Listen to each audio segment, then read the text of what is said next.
1. Jason Miller has fallen for my roommate.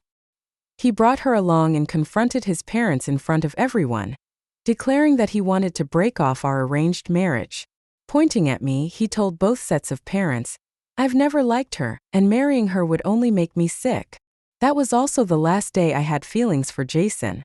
Later, when another guy confessed to me, Jason did everything he could to stop me from being with anyone else, holding the childhood marriage contract he once wrote for me. "You clearly promised that you'd only marry me when we grew up." Jason brought my roommate to argue with his parents, and I had just arrived. I stomped the snow off my shoes, ready to push the door open. "I've told you, I never acknowledged that ridiculous childhood engagement." The cold sneer in his voice made me pause. "That was something both families decided when you were little. Now you're bringing this girl here. Do you want to embarrass Jennifer's parents?" Through the crack in the door, I saw Jason arguing with his father. My parents were sitting quietly off to the side, looking uncomfortable. "She's my girlfriend," Jason declared, holding Stephanie Adams' hand tightly. Jason's father's face turned bright red with anger. "You can only marry Jennifer, you don't have a choice." My hand trembled, accidentally pushing the door open. Everyone's eyes turned to me. Jason's gaze was cold as he pointed at me and spoke directly to his parents, his voice firm and final. "I've never liked her, and marrying her would only make me sick." He didn't wait for a response, pulling Stephanie along as they left. His gaze briefly swept over me without a care. Behind him, Jason's parents hurriedly apologized, while my dad was seething, barely holding back from chasing after Jason to give him a beating. I just stared at their retreating figures. Jason and I had grown up together. All these years he had never denied our engagement, even when people teased us about it. He'd always laughed along with them. I thought he liked me the same way I liked him, too. That night, after 2 hours of comforting from my parents, I was finally allowed to go to bed. My mom had called in for me so I didn't have to return to the dorm. Just as I was about to fall asleep, my phone lit up on the bedside table. It was a message from Jason. "I'm downstairs at your place. Come down, we need to talk." I thought about what he had said earlier. My childhood friend had maliciously hurt me just to be with another girl. That night I didn't go down. But I didn't sleep well either. I had a fragmented dream. A young Jason sat at his desk, carefully writing something stroke by stroke. Before long he finished, jumped off the chair, and ran over to little me. "Don't cry, Jennifer. You'll marry Jason when you grow up." His small, soft hands shoved the marriage contract he had written into mine, his eyes clear and sincere. "Jason will protect Jennifer in the future." The last wisp of cloud drifted away, and moonlight flickered through, shining into my eyes. Half awake, I wiped the dampness from the corner of my eye. 3. The next morning on my way to school, Jason blocked my path. "You're leaving this late? Did you skip breakfast again?" His familiar tone made me pause for a moment. Jason handed me a prepared breakfast bag. "Jennifer Collins, what I said yesterday wasn't meant to target you. I was just upset and said those things in the heat of the moment." I stepped back, avoiding the breakfast. "No thanks. Eating your breakfast would only make me sick." Jason's hand froze, and he stared at me intently. His voice lowered. "Is venting your anger enough now? Jennifer, I hope you won't take it out on Stephanie. She didn't do anything wrong. I'm the one who fell for her first." I had to admit, Jason was quite perceptive with that remark. But it was Stephanie who made the first move. Jason and I arrived at school one after the other. As soon as I sat down in class, Stephanie came over holding a cup of milk. Her voice wasn't loud, but just loud enough to rise above the scattered reading sounds in the classroom. For a moment, everyone's eyes turned toward us. "Jennifer, I brought you some milk. Can you forgive me?" I glanced down at the milk and then up at her. "What did you do wrong that requires my forgiveness?" Stephanie placed the milk on my desk, her eyes slightly red. "I shouldn't have added Jason on WeChat. I didn't know at the time that he was your childhood friend." Her voice was trembling as she tugged at my sleeve. "Jennifer, please don't be mad at me, okay? If you're not mad at me, I'll give Jason back to you." Just as I was about to respond, another voice interrupted. It was Stephanie's friend. She sneered, raising her voice to defend Stephanie. "Stephanie, do you really need to apologize? Jennifer and Jason are just friends, right? You didn't steal her boyfriend. What's there to apologize for? And honestly, Jennifer, could you tone down your princess attitude? Stop acting all cold and indifferent. Their back-and-forth performance had pushed the drama to its peak. Oh, I see. One of you plays the bad cop, and the other plays the good cop, huh? With that, I shook off Stephanie's hand. I didn't use any force, but she still dramatically stumbled to the side with a gasp. Ah! She knocked into my desk, and the hot milk spilled all over her. That's when Jason walked in. Stephanie, are you hurt? He immediately took off his jacket and draped it over her. His eyes filled with concern. I'm fine, Jason. The onlookers turned to me, their gazes full of blame. What are you looking at? She ran into it herself. I couldn't help but laugh a little. Jason had clearly heard everything, but all his attention was focused on Stephanie. I'll take you to the nurse's office. Hang in there. He lifted Stephanie into his arms and left without a glance in my direction. From start to finish, he treated me like I was invisible. That afternoon, Stephanie's friend couldn't stand it anymore and decided to get back at me for her. After I finished getting some hot water, I bumped into her on my way back. She deliberately ran into me, spilling her cup of water all over me and shoving me to the ground. Oops, my bad. I didn't mean to. She shrugged casually and walked away. I looked up, locking eyes with Jason from a distance. He just looked down at me, cold and indifferent, as if I were a stranger. Just before the bell rang, I dragged my soaking wet body back into the classroom. In my hand was a bottle filled with warm light yellow liquid. Before anyone could react, I opened the cap. The liquid splashed down, soaking the girl completely. I did it on purpose, and I'm not going to apologize. She jumped up, screaming. What is this? What did you pour on me? I smirked but didn't answer. It wasn't until the situation escalated that I explained to the teacher. It's just hot water with 2 tea leaves added in. 4. After that incident, the entire class isolated me. Everyone avoided me as if I were contagious. I even started to doubt myself. Had I done something wrong? If I hadn't, why was I the one being ostracized? Meanwhile, Jason and Stephanie's reputation as a power couple spread across the class. The day they made their relationship public was also the day I finally confronted Jason. Are you coming to the class gathering on Friday night? The class president hesitated for a long time, asking everyone else first before tentatively approaching me. I kept my expression calm, though my hands under the desk unconsciously clenched tight. I'll go. I thought maybe I'm not as disliked as I feared. At the club, everyone sat together playing Truth or Dare. The bottle spun and landed on Jason.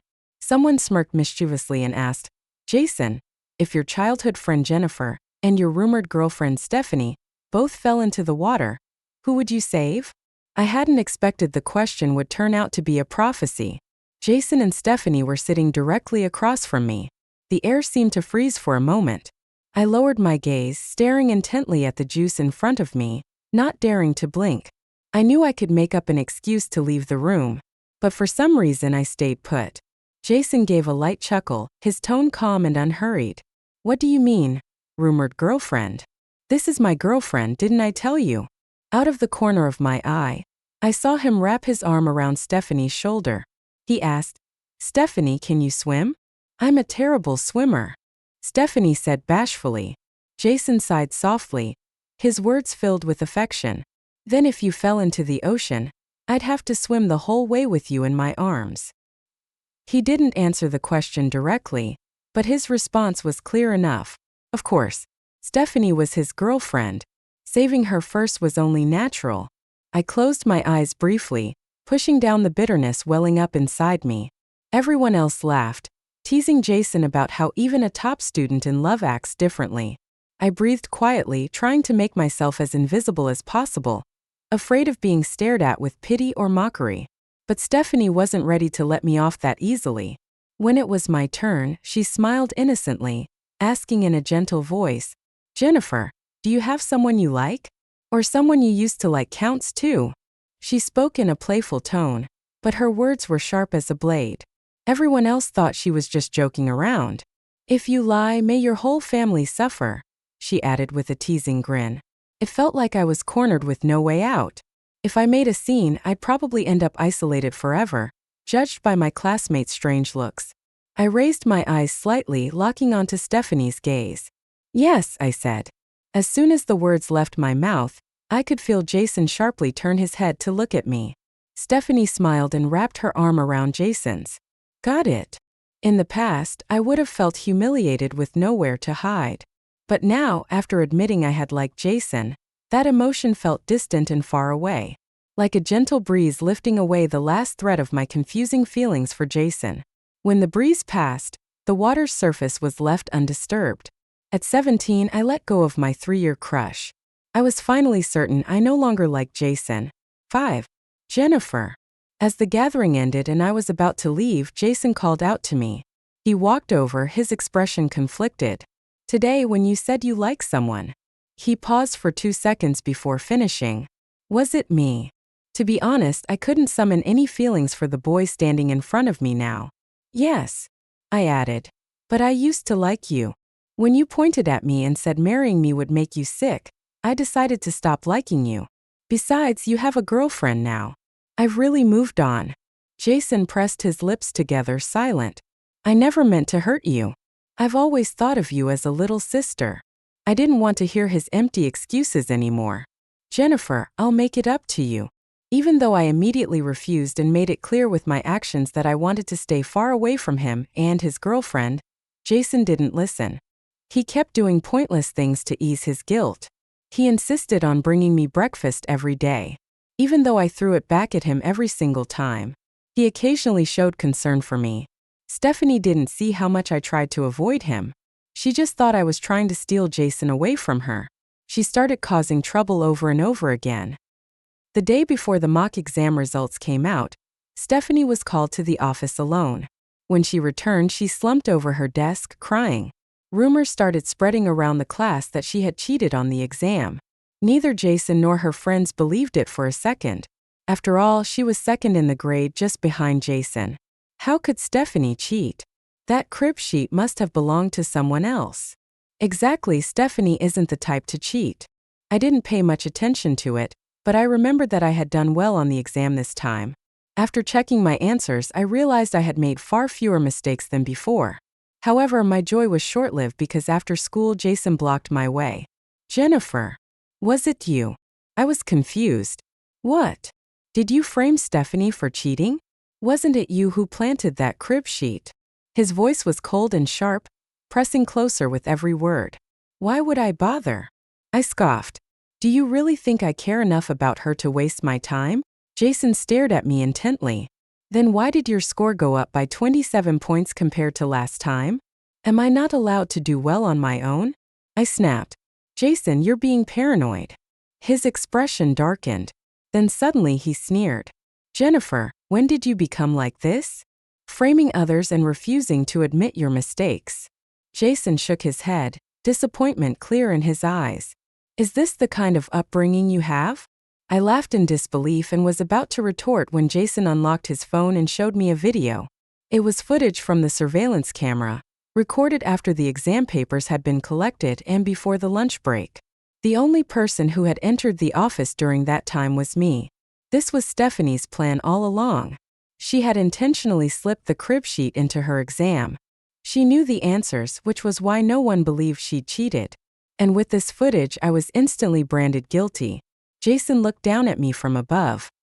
He coldly threw out one final remark before walking away. Jennifer, everyone has to take responsibility for their actions. Here's the continuation of the translation. 6. I placed my last shred of hope in our homeroom teacher. After all, this wasn't about solid evidence but more about people's subjective judgment. However, the teacher simply looked at me with disapproval. Jennifer, what was your intention behind all this? Could it be that you're jealous because Stephanie scores better than you? My throat went dry instantly, and it felt like all the strength had been drained from my body. I couldn't say a single word. When Jason accompanied Stephanie into the office, her eyes were still brimming with tears. Jennifer, aren't we close roommates? I've always treated you as a good friend, and this is how you repay me. She grabbed a heavy book from the desk and threw it at my face, all while crying and shouting. You almost ruined my life. Do you know that? Jason just turned his head to look away, saying nothing. The homeroom teacher only lightly scolded Stephanie for getting physical. Before I could retaliate, the teacher gave me a warning look, then changed the subject. Jennifer, just apologize and I won't nullify your score or give you a demerit. If my score was nullified, I'd be kicked out of the advanced class in senior year. But how could I admit to something I didn't do? I'll say this once, I didn't frame Stephanie for cheating. As soon as the words left my mouth, I felt a cold sensation in my nose. Stephanie had hit me hard enough to make my nose bleed.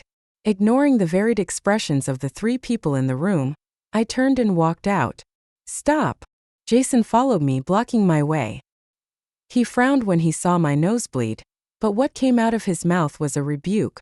Jennifer, you have to apologize to Stephanie. She shouldn't have to carry this burden because of you. I wiped the blood from my nose and held out my hand for him to see, speaking softly. Jason, can I clean this up first? I felt utterly exhausted, like someone clinging to a cliff's edge, no longer having the strength to hold on to the branch that could save me. I didn't even want to argue anymore. Jason furrowed his brow. Let me take you. He reached out to grab me, but I took a small step back, lowering my eyes with no emotion. Jason, please, stay far away from me. 7. In the end, I never apologized to Stephanie, but it seemed everyone simply assumed that I had framed her. The classmates who used to ignore me now made sarcastic remarks behind my back. My exam paper, which was 27 points higher than before, was declared invalid. My seemingly stable emotions were crumbling. That spring outing organized by the school was mandatory for everyone. It became yet another chance for Stephanie to set me up. Stephanie and Jennifer, you're in the same group. Go collect some firewood. Once we entered the forest, Stephanie dropped her innocent act. Without a word, I discreetly turned on the recorder hidden in my bag. Jennifer, it must hurt. Losing your childhood friend to someone else, right? She stood behind me, leisurely enjoying herself. I guided the conversation. So, you planted that crib sheet in your exam just to make Jason hate me for good, to stop me from stealing him back? She glanced around before curving her lips into a smile. Exactly. No one believes you're innocent. How did it feel when that book hit your face? Hurt, didn't it? I had gotten the evidence I needed, and I didn't plan to drag this on. With this recording, I could completely ruin her reputation, get her expelled or transferred. But she wasn't satisfied yet.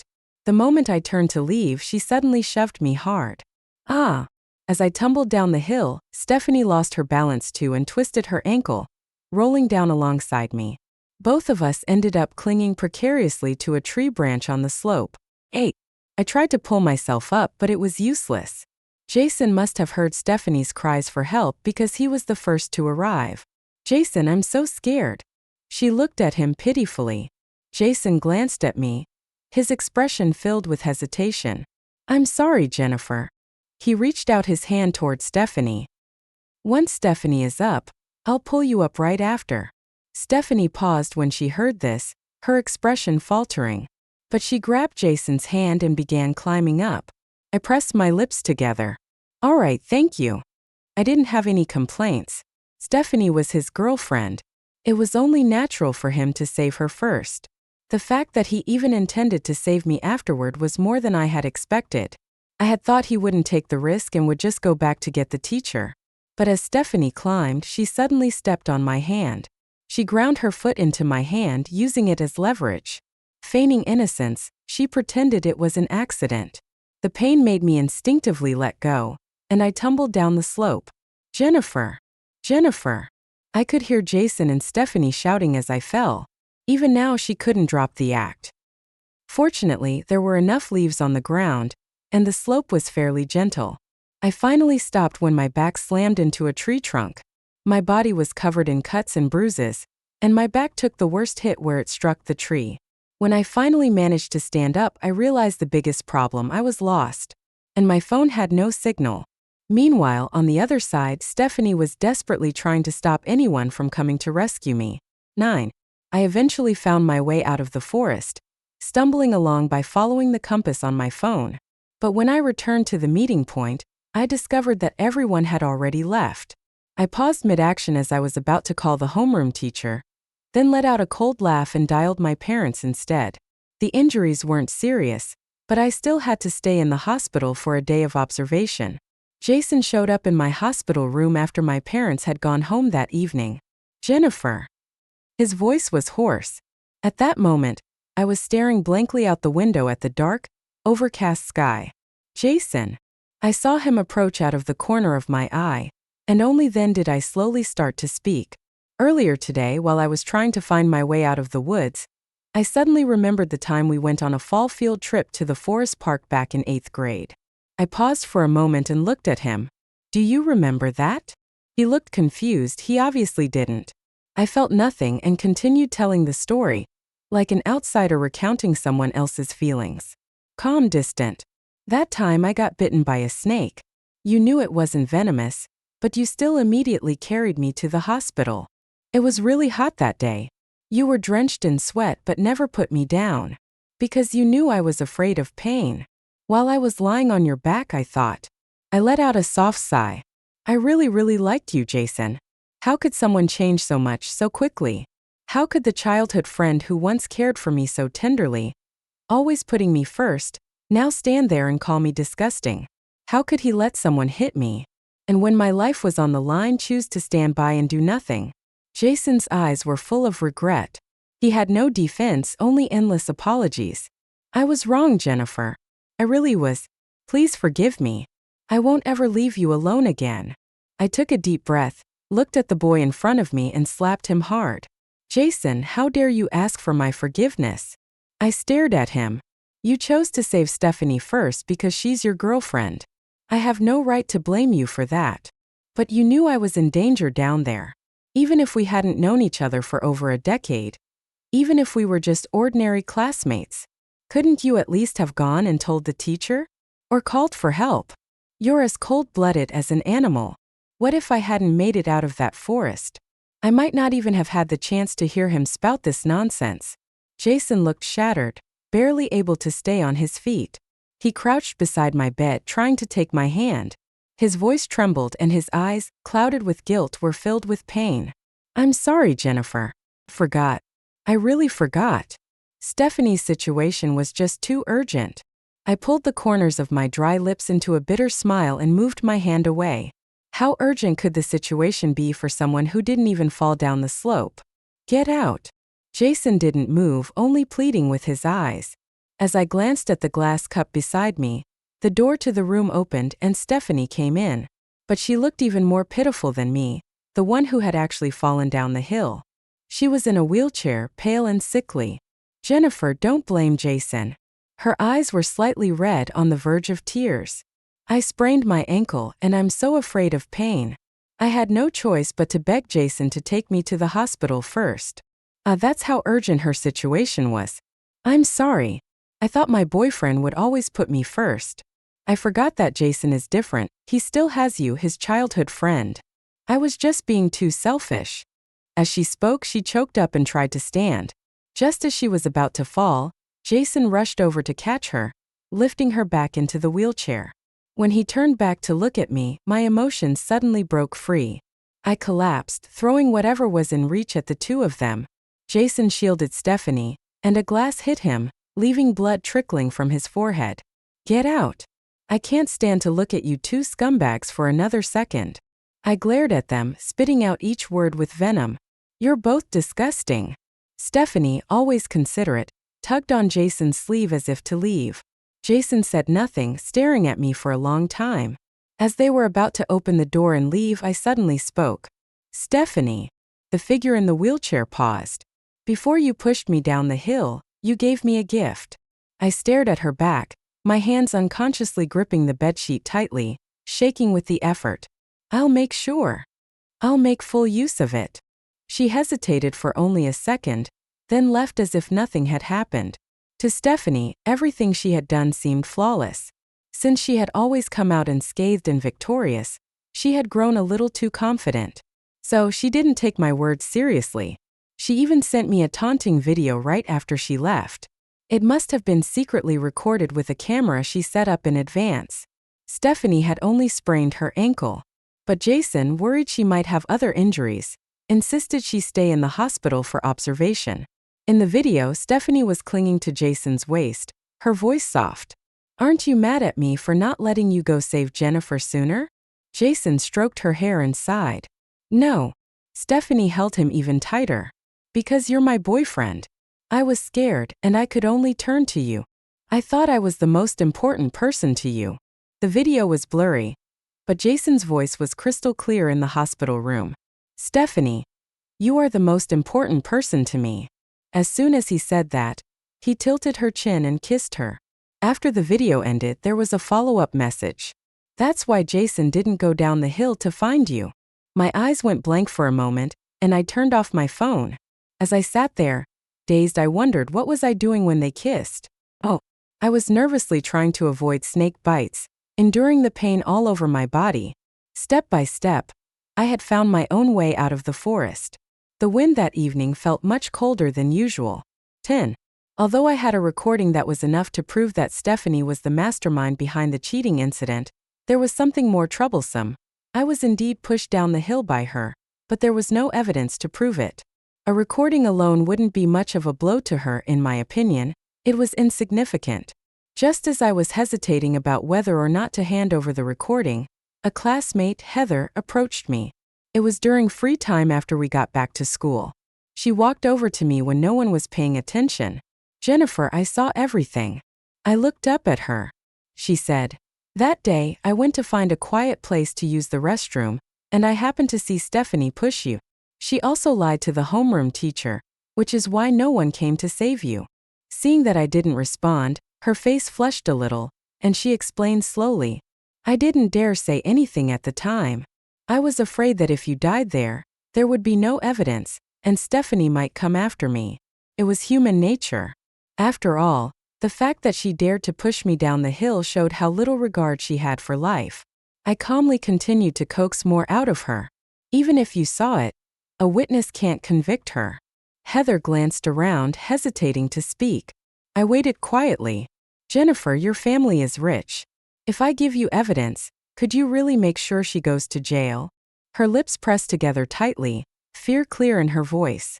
"Because if she doesn't go to jail, I'm afraid she'll retaliate against me." I nodded and then smiled suddenly. "Did you know? Stephanie is already 18. That meant the law wouldn't go easy on her anymore." Heather finally seemed to relax. She pulled out her phone and showed me the video. From her angle, you could clearly see Stephanie deliberately pushing me. As for the part where Stephanie lied to the homeroom teacher, there were even more witnesses. According to Heather, after they returned, Stephanie sent Jason off to find a car to take her to the hospital. Then, just as everyone was about to leave to search for me, she stopped them. Teacher Jennifer told me she wasn't feeling well and left early. I saw her family's car pick her up. The homeroom teacher was skeptical. "Well, I still need to call her parents to confirm." Stephanie visibly tensed up. "Why is there no signal?" The teacher frowned at her phone. Stephanie didn't give her a second chance to call. "Teacher, don't you trust me? Isn't it normal for Jennifer to leave early? After all, she's from such a wealthy family. It's only natural she can't handle field trips like this." When Stephanie slandered me that time, I had a vague feeling the homeroom teacher had some inexplicable bias against me. And she clearly liked Stephanie. At first, I thought it was because she admired Stephanie's good grades. But now I realize that wasn't the whole story. She probably had some deep-seated resentment against wealthy people. Stephanie had taken full advantage of this, subtly mentioning my background to provoke her discontent. And right on cue, Stephanie shifted the topic back to her injury. "Teacher, my ankle is swollen pretty badly. Could you call my parents for me?" Her moves were smooth, ensuring I lost any chance of being rescued. 11. Stephanie was finished. But suddenly, I wasn't so eager to see her go down immediately. On Tuesday, during the break between classes, I snuck into the broadcasting room when no one was around. I held the microphone and pressed play on the recording. "How did it feel? That book hitting your face. Did it hurt?" Stephanie's voice echoed clearly through every speaker in the school. Unfortunately, I couldn't see her face at that moment. Although I got a lecture from the discipline officer afterward, Stephanie's reputation was completely ruined. No way, Stephanie really planted the note herself? Oh my God. I always thought she was like the perfect girl next door. But this is disgusting. The students' whispers weren't even discreet. I watched as Stephanie's face grew paler and paler. Jason didn't look too good either. He blocked me while I was getting hot water, his eyes filled with panic and guilt. Jennifer. I misunderstood you. As I screwed the lid back on my cup, I said, whatever you have to say, just say it all at once. It took him a long time to speak. Can you forgive me, Jennifer? His tone was cautious. Without hesitation, I threw the water in his face. It wasn't scalding, but it was embarrassing enough. Jason, let me ask you. If it were you, could you forgive? Jason stood still, letting the water drip down from his hair, and looked down with a bitter smile. Do you really hate me now? You don't even want the friendship we've had for over a decade? The early spring wind was still as biting as ever, especially for Jason, whose school uniform was now soaked. He shivered from the cold, but stubbornly waited for my answer. Jason, you have no right to mention those 10 years to me. The moment I finished speaking, the hopeful light in his eyes was extinguished. As he turned to leave, I heard a soft question behind me. Really, you can't forgive me? How could I forgive him?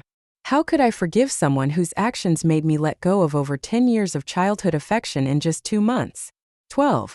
Just when Stephanie thought it was all over, I sent her another message, luring her to the equipment room.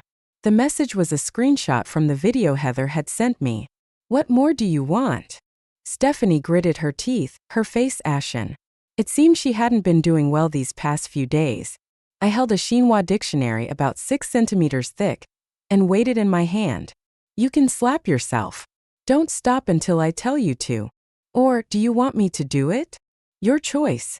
Stephanie, afraid that I would hold a grudge and take crazy revenge, swallowed her anger and started slapping herself. The red marks on her face deepened, swelling unevenly. Suddenly, footsteps echoed from outside the equipment room. I panicked. 2 girls alone in a room, with one of them already swollen and bruised.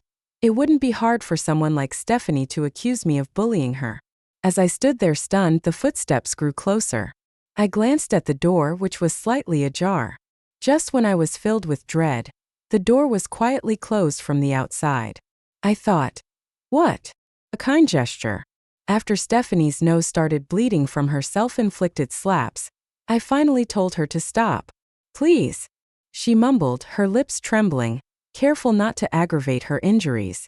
Don't give that video to the police. I still want to take the college entrance exam. I let out a small laugh at how absurd she sounded and pushed the door open, walking out. Are you done? A soft voice suddenly startled me. The kind-hearted person who closed the door for me was none other than Heather, who just happened to be passing by. I kept watch for you. No one saw you hit her. I didn't hit her. From the start, I had no intention of getting my hands dirty. Making Stephanie slap herself meant I wouldn't be held responsible for anything. Thank you. I nodded at her, ready to leave.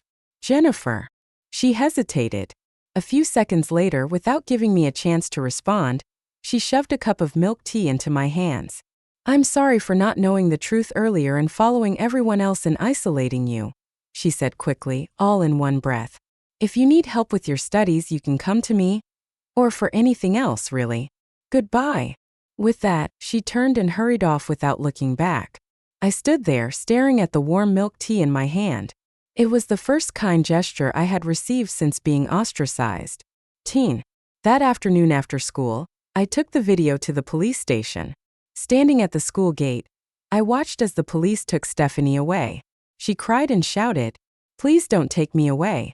I'm about to take the college entrance exam. Please, at least let me take the exam first." The police car gradually shrank in my field of vision until it finally disappeared. Inappropriately, I remembered that Stephanie had once even surpassing Jason, ranked first in our grade. I recalled how her eyes sparkled with pride back then. The homeroom teacher didn't escape either. Her irresponsibility, her strong bias against certain students, and her failure to distinguish right from wrong eventually caught up with her. Before she was dismissed, she came to me, hoping I would write a letter of forgiveness. Why should I? I couldn't suppress the disgust in my voice. Letting someone like you continue teaching is a failure of responsibility by any school toward its students. Someone like her deserved to be trampled underfoot by the very people she despised the most, like an ant, forever humbled and humiliated. Our class got a new homeroom teacher. It wasn't until then that everyone slowly realized they had misunderstood me. They began approaching me, asking if I wanted to join them for meals. But strangely enough, I no longer felt comfortable with it. It wasn't that I was being difficult. It's just that I had gotten used to being on my own. I tried to convince myself there were many benefits to being alone. But just as I was getting comfortable with solitude, I had to start adjusting to a new kind of social scene. I couldn't help but feel a bit of resistance. So when the class president asked again if I wanted to join the class dinner, I thought for a moment and shook my head. But not all group activities could be refused. For example, the arts committee had taken it upon themselves to sign our whole class up for the choir. At the time, I didn't expect that 2 months after being ostracized, I would suddenly become a sensation. 14. On the day of the arts festival, I hesitated for a long time after changing clothes before stepping out of the bathroom. The size of the costume didn't seem quite right, the top was too short. Just raising my arms a little exposed my waist. Jennifer. Jason, who had been intermittently helping the police with their investigation, hadn't been around school much lately. I stopped in my tracks, frowning. What do you want now? Though Jason hadn't committed any serious crimes, he had been involved in everything, which earned him a disciplinary note. He didn't seem to care about my cold attitude, but his eyes darkened. I broke up with Stephanie. I didn't know she had done so many wrong things before. I opened my mouth to speak, but he interrupted. I know you hate me. He smiled bitterly. I'm just here to explain that I really didn't know what she had done. Believe it or not, Jennifer, I've never harbored any ill will toward you. If it weren't for Stephanie's manipulation. He leaned against the wall, shaking his head with a pained smile. We wouldn't have ended up like this. Jason, you're really pathetic now. I rubbed my temples, feeling tired. Blaming everything on Stephanie. Can you really feel at peace with that? Was someone forcing you to be with her? Jason looked up and met my gaze. Helplessness filled his whole being. What should I do, Jennifer? I really don't know what to do to make you stop hating me. His eyes darkened, his expression unreadable. I don't even know what's wrong with me. Jennifer, I think I might. I couldn't listen to the rest. I didn't want to hear whatever he was about to say. I walked around him and headed backstage. Just before we went on stage, someone took a photo of me raising my arm, which exposed a bit of my waist. The picture ended up being posted on the school's confession wall. This girl's totally my type. Anyone know how I can get her number? Wow, she's seriously gorgeous. Look at that waist. I need to get her contact info too. The buzz grew as more people saw the post. I didn't find out what was going on until someone blocked me backstage. Hey, can I get your WeChat? A boy with slightly red ears, pushed forward by a group of guys behind him, looked at me nervously. I was puzzled and was about to refuse when Jason suddenly stepped through the crowd to stand in front of me. Jennifer, congratulations on your performance, he said, smiling as he handed me a bouquet of flowers. Wait, who is he?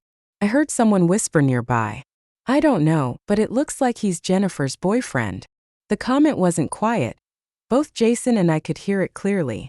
Then someone actually asked, Hey, is she your girlfriend? The person pointed at me, asking Jason. He didn't deny it. He just raised an eyebrow. So, you should stop asking her for her WeChat. I found it amusing. I stepped forward and tossed the flowers back into Jason's arms. I have nothing to do with him. With that, I ignored Jason's darkening expression and walked away. 15. But he seemed to have become inescapable. After school that evening, he followed me all the way. Jennifer, we were betrothed to each other as children. Today, I didn't deny it just to prevent them from spreading your WeChat. I looked at him for 2 seconds and suddenly realized he still hadn't understood his mistakes. Jason, do you remember that you wrote me a marriage certificate when we were kids? I turned my head slightly, my gaze drifting elsewhere. My voice was flat and cold, made even colder by the dropping temperature. Back then, though I didn't understand the meaning of marriage, I knew it meant I could always be with Jason, and that made me feel secure. I looked at the red-eyed boy in front of me again. Because you said Jason would always protect me. But you went back on your word. and did nothing to protect me. Jason collapsed to the ground beside my feet. He tightly grasped the back of my hand. Don't say it, Jennifer. I've made so many mistakes. I slowly pulled my hand away and looked down at him. Yes, you made mistakes. The harm you've caused me is indelible. Jason, I will never forgive you in my lifetime. So please stop bothering me. He never agreed that day. He only said as he left that he seemed to have liked the wrong person. When I got home, I suddenly remembered that the marriage certificate was still around. After rummaging through my things to find it, I didn't look at it again but shredded it and threw it in the downstairs trash bin. For a period after that, Jason really stopped bothering me. But since we were in the same class, whenever I looked back, I'd always find him staring at me in a daze. I looked at the countdown to the college entrance exam on the blackboard, trying to suppress my irritation and not to provoke him further. But one day Jason completely tore off his facade. That was the last time I saw him before the college entrance exam. 16. Even though I hadn't given my WeChat to that boy, he still occasionally came to our class during breaks bringing me small snacks. I had to send him away each time, wasting an entire break. Later, my frequent avoidance might have truly angered him. One day after school, he publicly confessed his feelings to me at the school gate. His desperate demeanor, coupled with the cheesy confession scene, felt quite coercive. Sorry, I said in a businesslike tone. I don't like. She doesn't like you. Haven't you had enough? Jason definitely noticed this scene. He looked at the boy with a thin layer of hostility on his face. The boy looked back, confused. What's it to you? Jason sneered and walked over, punching him and causing him to stagger a few steps. She has everything to do with me. With that, the two started fighting. The pressure of the impending college entrance exam, coupled with Jason's persistent harassment, made it feel like I couldn't breathe. Before things escalated too much, they stopped fighting, and fortunately it didn't go to the police. But my frustration had reached its peak. In the empty street, Jason stood in front of me with his head lowered, looking like he had done something wrong. I didn't mean to disturb you, Jennifer. I know you don't like him. I just wanted to help you get rid of him. Jason. My voice unintentionally rose. Please stop doing these pointless things. You're just causing me more trouble. You didn't show up when I was being bullied before, and there's no need for you to do so now. He was silent for a long time, and when he spoke again it was just a pale apology. He pulled out a crumpled piece of paper from his bag. I picked it up after you threw it away and painstakingly put it back together. The marriage certificate was wrapped with layers of tape. His voice was choked, his hands trembling slightly. You promised you'd only marry me when we grew up. That day was a blur. I only remember being enraged by Jason's obsessive refusal to listen. I must have scolded him for a long time and slapped him several times. Finally, I crouched by the roadside, crying and begging him not to disturb me anymore.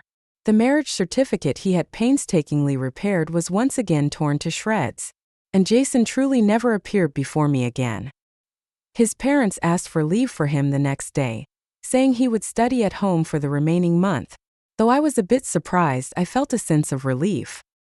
It wasn't until after the college entrance exam that I heard about Jason from my parents.